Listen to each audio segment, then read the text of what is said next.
ആശ്വാസം നേടാം. ഹൃത്തിനുള്ളിൽ ജീവൻ നൽകും വചനം, തിരുവചനം.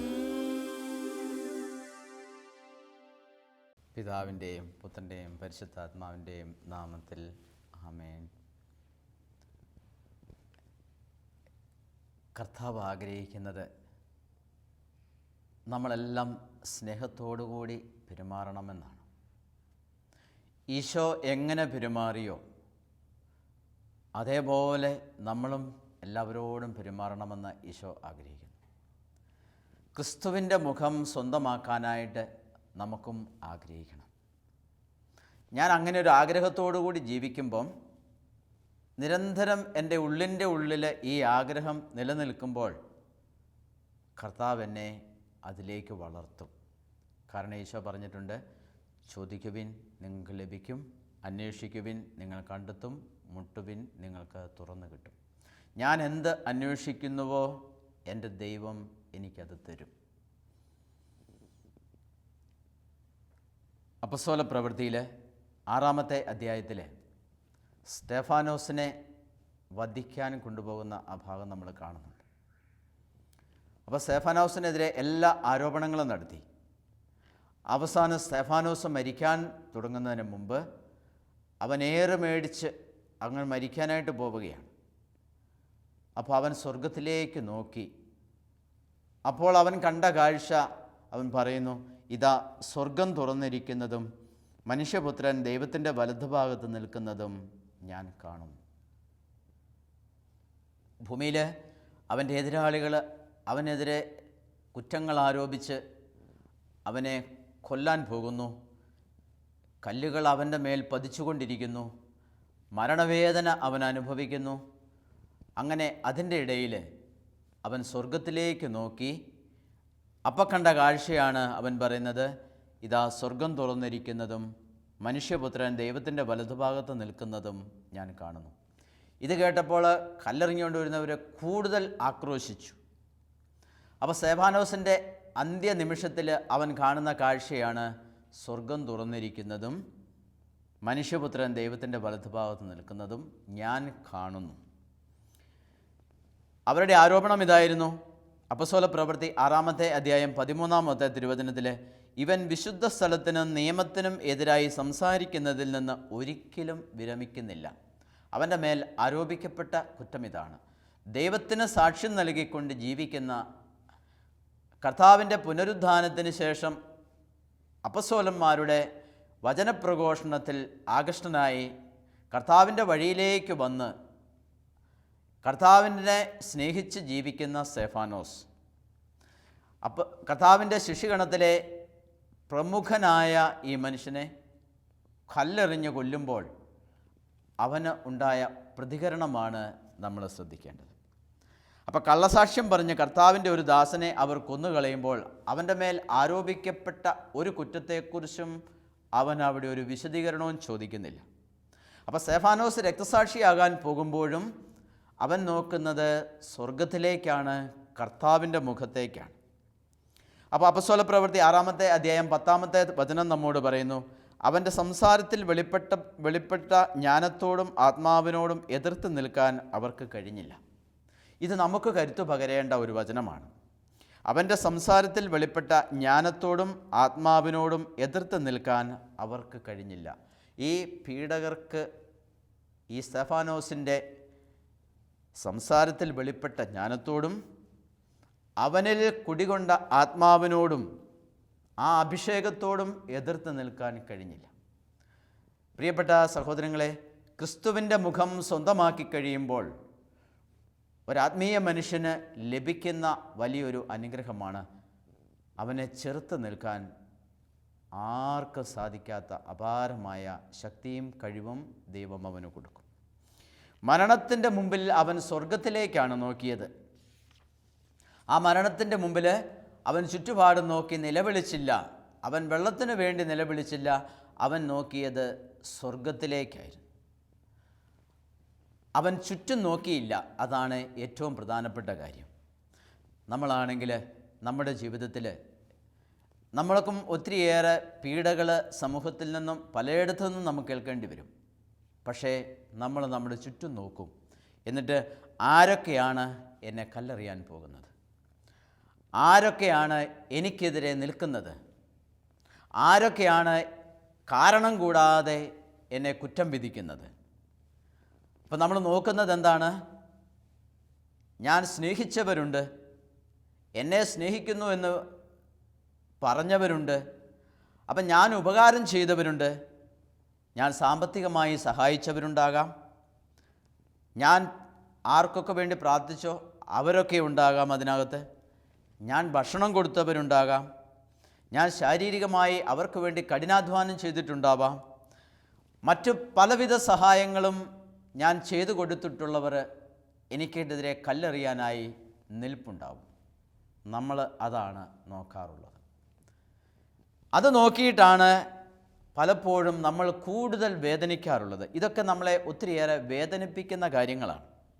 കാരണം നമ്മൾ സഹായിച്ചപ്പോൾ നമ്മൾ ഒരുപാട് ത്യാഗം ചെയ്ത് സഹായിച്ചിട്ടുണ്ടാവും. അങ്ങനെ അവരിൽ നിന്ന് നമ്മൾ തിരിച്ചു പ്രതീക്ഷിക്കുന്നത് ഒരു നന്ദിയാണ്.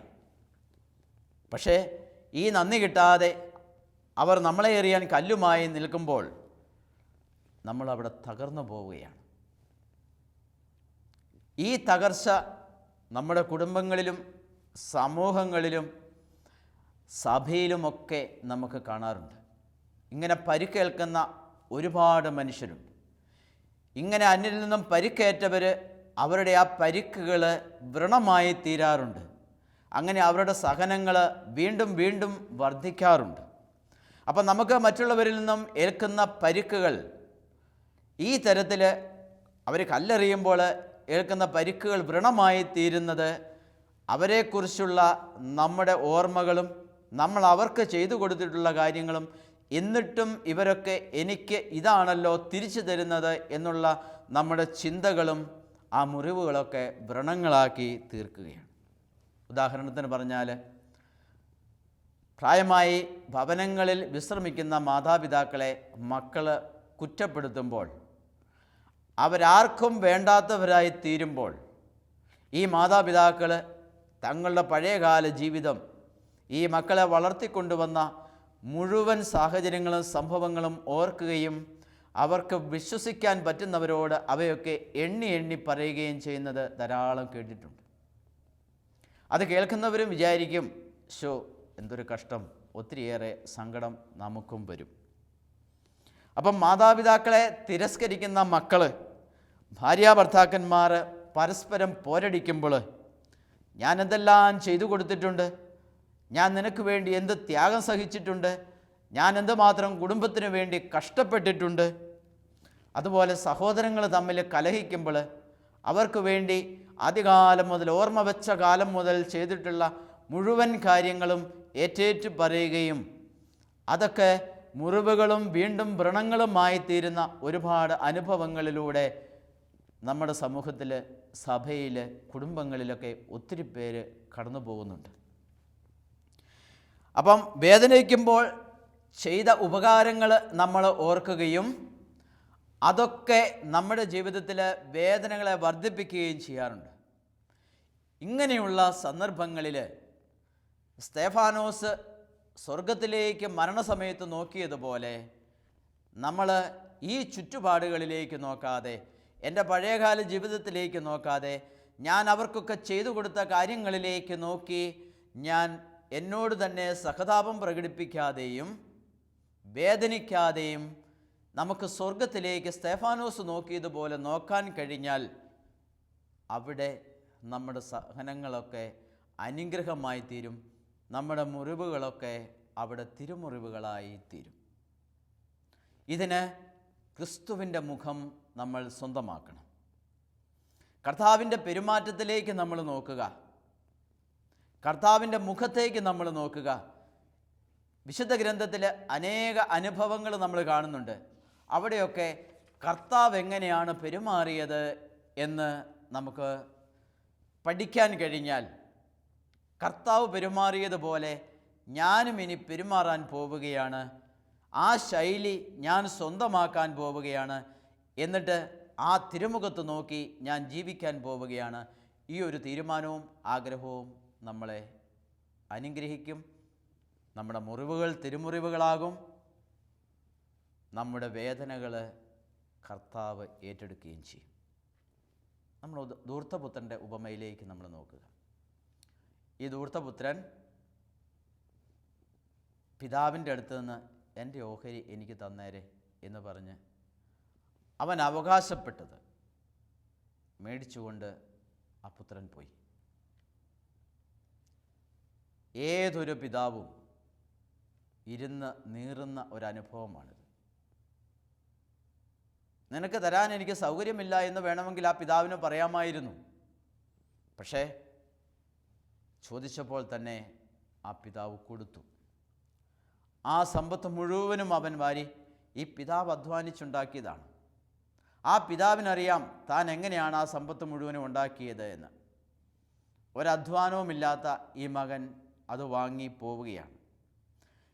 ഇതൊക്കെയായിട്ടും അവൻ തിരിച്ചു വരാൻ കാത്തിരിക്കുന്ന ആ പിതാവിൻ്റെ മനോഭാവം. സ്വത്ത് പോയി, അത് പോയാൽ പൊക്കോട്ടെ, എനിക്ക് ആ മകൻ നഷ്ടപ്പെടരുത്. അതാണ് ആ നല്ല പിതാവിൻ്റെ മനോഭാവം. എത്ര സ്നേഹത്തോടെയാണ് അവൻ നശിച്ചു പോകരുത് എന്നാഗ്രഹിക്കുന്നത്. ഇനി അവൻ ആ സ്വത്ത് മുഴുവനും കൊണ്ടുപോയി അത് തീർത്ത് കഴിഞ്ഞ് ഇനി അവൻ വല്ല ആത്മഹത്യയും ചെയ്യുമോ? ആ പിതാവിൻ്റെ ഭയം അതായിരിക്കാം. സമ്പത്തൊക്കെ വീണ്ടും ഉണ്ടാക്കാം, പക്ഷേ ആ മകൻ നശിക്കരുത്. എത്ര നല്ലൊരു പിതാവാണ് നമ്മുടെ സ്വർഗീയ പിതാവ്! എത്ര നല്ലൊരു പിതാവാണ്. അവൻ നശിക്കരുത്, എന്നിട്ടോ അവനെ കാത്തിരിക്കുകയാണ്. ആ മകൻ പോയതിൽ പിന്നെ ആ പിതാവ് വേദനിച്ച് തന്നെയാണ് ഓരോ നിമിഷവും തള്ളി നീക്കിക്കൊണ്ടിരിക്കുന്നത്. അങ്ങനെ തള്ളി നീക്കുന്ന നിമിഷത്തിൽ ആ പിതാവ് നോക്കുന്നത് വഴിയിലേക്കാണ്. തൻ്റെ മകൻ വരുന്നുണ്ടോ. അവൻ എന്തുകൊണ്ട് പോയി? അവൻ ആ പണം എന്ത് ചെയ്തു? അവൻ തെറ്റിൻ്റെ വഴിയിലൂടെ ജീവിച്ചു? ഒരു ചോദ്യവും തിരിച്ചു വന്നപ്പോൾ ആ പിതാവ് ചോദിക്കുന്നില്ല. നീ എന്ത് കാണിച്ചു? നീ എവിടെയായിരുന്നടാ? നീ എങ്ങനെയാ ജീവിച്ചത്? വല്ലതും ബാക്കിയുണ്ടോ? ഒരു ചോദ്യവുമില്ല. വന്നത് ആഹ്ലാദത്തോടെ സ്വീകരിക്കുന്നു. കൊഴുത്ത കാളയെ കൊല്ലുന്നു. നഷ്ടപ്പെട്ടതെല്ലാം ആ നിമിഷം തിരിച്ചു നൽകുന്നു. പിതാവ് നോക്കിയപ്പോൾ കാലിൽ ചെരുപ്പില്ല, വിരളയിൽ മോതിരമില്ല, ദുർഗന്ധം വമിക്കുന്ന വസ്ത്രം, കുളിച്ചിട്ട് ദിവസങ്ങളായി.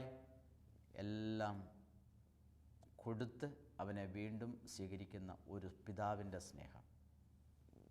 ഇവിടെ ഒരു പ്രതികാരമില്ല, നഷ്ടപ്പെടുത്തി കളഞ്ഞതിനെക്കുറിച്ച് ദുഃഖമില്ല. ഇതാണ് ദൈവത്തിൻ്റെ മനോഭാവം. ആ നഷ്ടപ്പെട്ടു പോയത് മുഴുവനും അവൻ എടുത്ത് വീണ്ടും കൊടുക്കുകയാണ്. ഇനി പാപിനിയായ സ്ത്രീയുടെ ജീവിതത്തിലേക്ക്, ആ സ്ത്രീയെ കൊണ്ട് ജനക്കൂട്ടം അവൻ്റെ അടുത്ത് വന്ന് ഇങ്ങനെയുള്ളവരെ കല്ലെറിഞ്ഞു കൊല്ലണമെന്നാണ് നിയമം പറയുന്നത്, നീ എന്ത് പറയുന്നു എന്ന് ഈശോയോട് ചോദിച്ചു. ഇവളെ കല്ലെറിഞ്ഞു കൊല്ലണം, കല്ലുമായിട്ടാണ് അവർ വരുന്നത്. യേശു ഒന്നും മിണ്ടുന്നില്ല. യേശു അവിടെ നിശബ്ദനാണ്. അവർ നിർബന്ധിക്കുമ്പോൾ യേശു കുനിഞ്ഞ് നിലത്ത് വിരൽ കൊണ്ട് എഴുതുന്നു. ഇവരുടെ ജീവിതമായിരിക്കാം കർത്താവ് വായിക്കുന്നത്. ഒരുപക്ഷെ ഇവളുടെ ജീവിതമായിരിക്കാം, ഇവളുടെ തെറ്റുകളായിരിക്കാം കർത്താവ് വായിക്കുന്നതും എഴുതുന്നതും.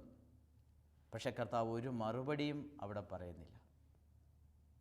സ്നേഹമുള്ള സഹോദരങ്ങളെ, നമുക്ക് കോപ്പി ചെയ്യുവാനുള്ള ഒരുപാട് പെരുമാറ്റ ശൈലികൾ കർത്താവിൻ്റേത്. നമുക്കൊന്ന് ധ്യാനിച്ച് നോക്കാം. നമ്മൾ കർത്താവിൻ്റെ ഈ തിരുമുഖത്തേക്ക് നോക്കി കർത്താവിൻ്റെ ഈ പെരുമാറ്റ ശൈലിയിലേക്ക് നമ്മൾ നോക്കുമ്പോൾ എന്തൊരത്ഭുതം! കർത്താവിനെ പോലെ ആവാൻ എനിക്ക് പറ്റുമോ?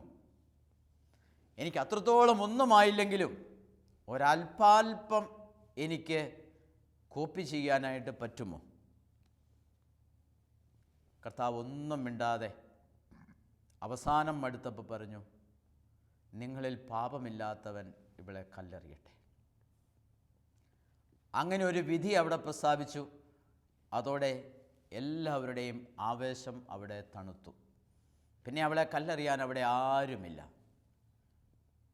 കർത്താവ് ആ പാപിനിയെ അവിടെ രക്ഷിക്കുകയാണ്. എത്ര നല്ല ഒരു മനവും. പിന്നെ ആ പാപിനിക്ക് അവളോട് ഈശോ പറഞ്ഞു, ഞാനും നിന്നെ വിധിക്കുന്നില്ല, പൊയ്ക്കൊള്ളുക, ഇനിമേലിൽ പാപം ചെയ്യരുത്. ആ വചനം അവളെ വിശുദ്ധിയിലേക്ക് ഉയർത്തുകയായിരുന്നു. ആ വചനമാണ് അവളെ വിശുദ്ധിയിലേക്ക് ഉയർത്തിയത്. പിന്നീട് ഒരിക്കലും ആ പാപത്തിലേക്ക് പോകാൻ അവൾക്ക് സാധിക്കില്ല. അതാണ് കർത്താവിൻ്റെ മനോഭാവവും ആ വാക്കുകളും ആ സ്നേഹം നിറഞ്ഞ ആ പെരുമാറ്റം. സമറിയക്കാരി സ്ത്രീയുടെ ജീവിതത്തിലേക്ക് നമ്മളൊന്ന് നോക്കിക്കേ. വെള്ളം കോരാൻ വന്ന അവളെ രക്ഷിക്കണമെന്ന് ഈശോയ്ക്കൊരു ആഗ്രഹമുണ്ട്. പക്ഷേ എങ്ങനെ തുടങ്ങും? ഈശോ കുടിക്കാൻ വെള്ളം ചോദിച്ചുകൊണ്ട് അവിടെ സംഭാഷണം ആരംഭിച്ചു. കുടിക്കാനുള്ള വെള്ളം ചോദിച്ചുകൊണ്ട് സംഭാഷണം ആരംഭിച്ച് ആ സംഭാഷണത്തോട് ചെന്ന് അവരുടെ ആത്മീയ ജീവിതത്തിലേക്ക് കർത്താവ് ഇറങ്ങിച്ചെന്നു. അവൾ മുഴുവനും അവിടെ തുറന്നു പറഞ്ഞു. ഒരുപക്ഷെ അവളുടെ ജീവിതത്തിൽ ഇതുപോലെ മറ്റാരോടും തുറന്നു പറഞ്ഞിട്ടുണ്ടാവില്ല. സ്നേഹമുള്ള സഹോദരങ്ങളെ, തമ്പുരാൻ്റെ മുമ്പിൽ ഇരുന്ന് വിശുദ്ധ ബലിയിൽ കുമ്പസാരക്കൂട്ടിൽ ഈ പാപിനിയായ സ്ത്രീ അവളുടെ ചരിത്രം മുഴുവനും ഏറ്റുപറഞ്ഞതുപോലെ തമ്പുരാൻ്റെ മുമ്പിൽ എല്ലാം ഏറ്റുപറയുമ്പോൾ കെട്ടുകൾ ഓരോന്ന് അഴിഞ്ഞ് ഇല്ലാതായിത്തീർന്ന് വിശുദ്ധി അവളുടെ ജീവിതത്തിൽ നിറയുകയായിരുന്നു. അങ്ങനെ അവൾക്ക് യേശുവിനെക്കുറിച്ച് നല്ല ഒരു ബോധ്യം ലഭിച്ചു. കർത്താവ് അവളുടെ ജീവിതത്തിലേക്ക് വന്നു. എന്നിട്ട് അവൾ എന്താണ് പറയുന്നത്? സമറിയക്കാരോട് മുഴുവനും ചെന്ന് അവൾ പറയുന്നു, ഞാൻ ചെയ്ത കാര്യങ്ങൾ മുഴുവനും എന്നോട് പറഞ്ഞ ഒരുവനെ നിങ്ങൾ വന്ന് കാണുവിൻ. അവളുടെ ആദ്യത്തെ സാക്ഷ്യം അതായിരുന്നു. ഞാൻ ചെയ്ത കാര്യങ്ങൾ മുഴുവനും എന്നോട് പറഞ്ഞ ഒരുവനെ നിങ്ങൾ വന്ന് കാണുവിൻ. കർത്താവിൻ്റെ ആ സാന്നിധ്യവും ആ സംസാരവും അവളുടെ മനോഭാവവും അവളുടെ സ്വഭാവവും മുഴുവനും മാറ്റിക്കളഞ്ഞു. പ്രിയപ്പെട്ട സഹോദരങ്ങളെ, ഈശോയുടെ അടുത്ത് ഇരിക്കുമ്പോൾ, ദിവ്യകാരുണ്യത്തിൻ്റെ അടുത്ത് ഇരിക്കുമ്പോൾ ഈ സമറിയക്കാരി സ്ത്രീക്ക് വന്ന ഈ മാറ്റം അതുപോലെ നമ്മുടെ ജീവിതത്തിലും മാറ്റങ്ങൾ സംഭവിക്കും. നമ്മുടെ മനോഭാവങ്ങൾ മുഴുവനും മാറും. നമ്മുടെ പെരുമാറ്റ ശൈലികൾ മുഴുവനും മാറ്റപ്പെടും. കർത്താവിൻ്റെ കരുണയുള്ള ആ പെരുമാറ്റം നമ്മളിൽ വന്ന് നിറയും.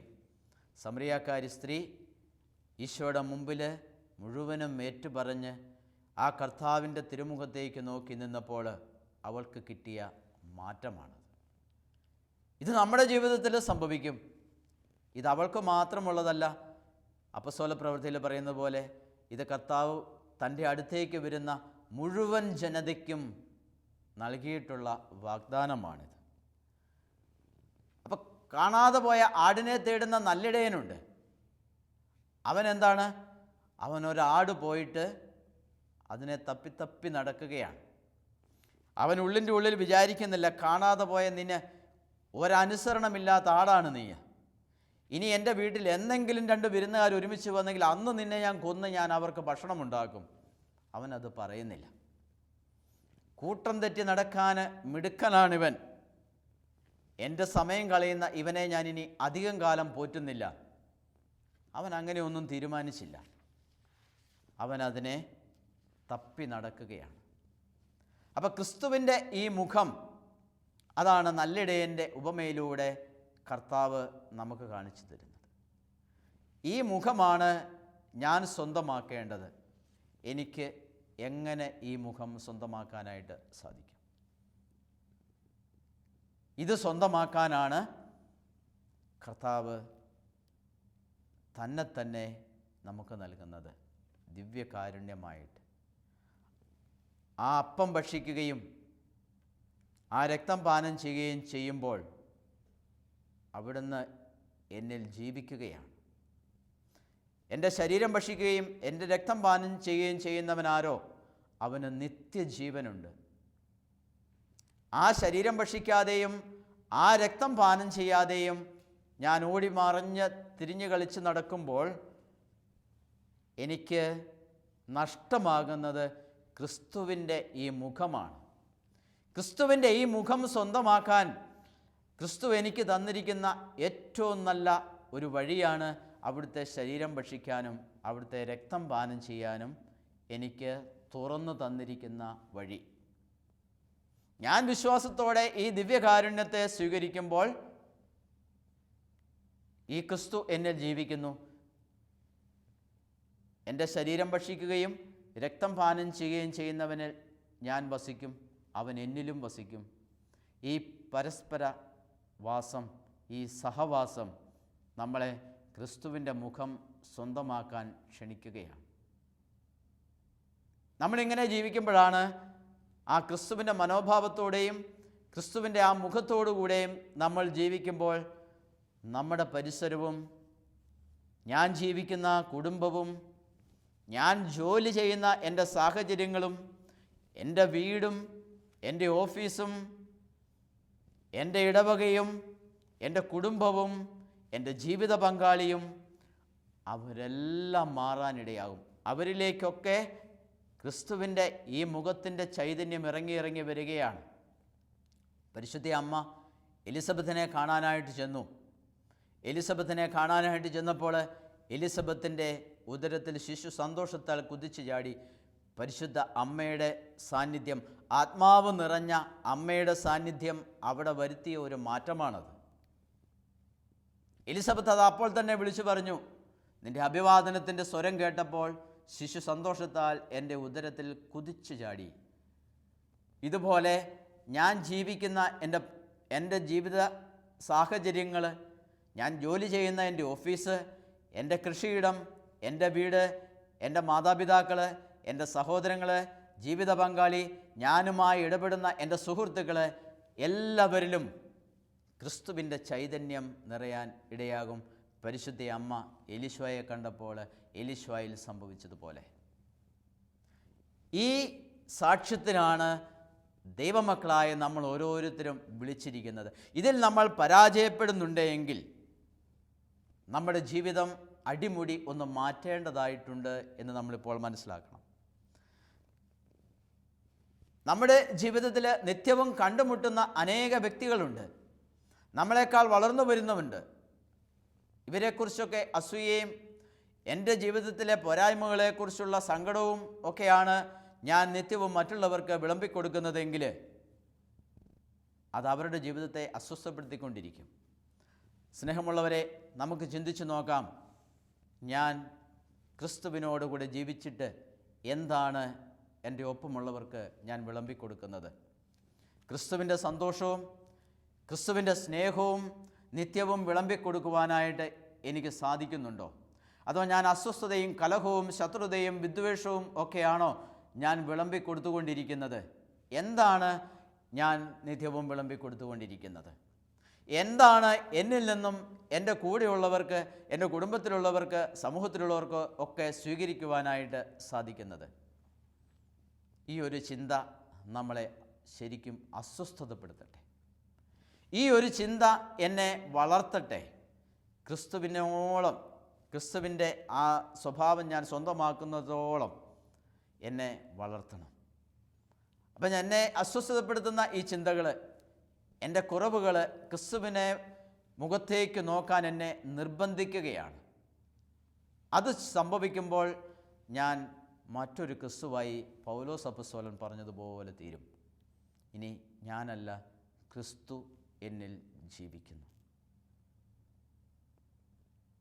നമ്മുടെ കർത്താവിനൊരു പ്രത്യേകതയുണ്ട്. ഇന്നലെ വരെ സംഭവിച്ചത്, ഇന്ന് ഈ നിമിഷം വരെ സംഭവിച്ചത്, അത് അവിടുന്ന് തൂത്തുമായിച്ചു കളയും. വളരെ വേഗം തൂത്തുമായിച്ചു കളയും.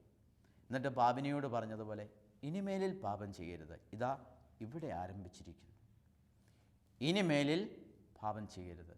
ഈ നിമിഷം മുതൽ മുന്നോട്ട് ഒരു പുതിയ വ്യക്തിയാകാനുള്ള എല്ലാ കൃപകളും അവിടുന്ന് സ്വർഗത്തിൽ നിന്ന് നമുക്ക് തരും. അത് നമുക്ക് ഇപ്പോൾ സ്വീകരിക്കണം. ഈ നിമിഷം നമ്മുടെ തമ്പുരാൻ്റെ വലിയ കൃപ, അതിന് നമുക്ക് ആ തിരുമുഖത്തേക്ക് നോക്കാം, ആ കരുണയേറിയ മുഖത്തേക്ക് നോക്കാം. ഈശോയെ, വലിയ രൂപാന്തരീകരണത്തിൻ്റെ ഒരു അനുഭവത്തിലൂടെ എന്നെ കടത്തിവിടണമേ എന്ന് നമുക്ക് പ്രാർത്ഥിക്കാം. ഒരു നിമിഷം നമുക്ക് കണ്ണുകളടച്ച് തമ്പുരാൻ്റെ മുമ്പിൽ ഒരു പ്രാർത്ഥന നടത്താം. സ്നേഹപിതാവായ ദൈവമേ, അങ്ങേശപുത്രനായ ഈശോയുടെ പെരുമാറ്റവും ജീവിതശൈലികളും എന്നെ വല്ലാതെ ആകർഷിക്കുന്നു. എൻ്റെ ഇപ്പോഴത്തെ പെരുമാറ്റ ശൈലികളും എൻ്റെ ജീവിതവും ക്രിസ്തുവിൻ്റെ പെരുമാറ്റ ശൈലിയിൽ നിന്നും ജീവിതത്തിൽ നിന്നും ആ തിരുമുഖത്തിൽ നിന്നും വളരെ വ്യത്യസ്തമാണ്.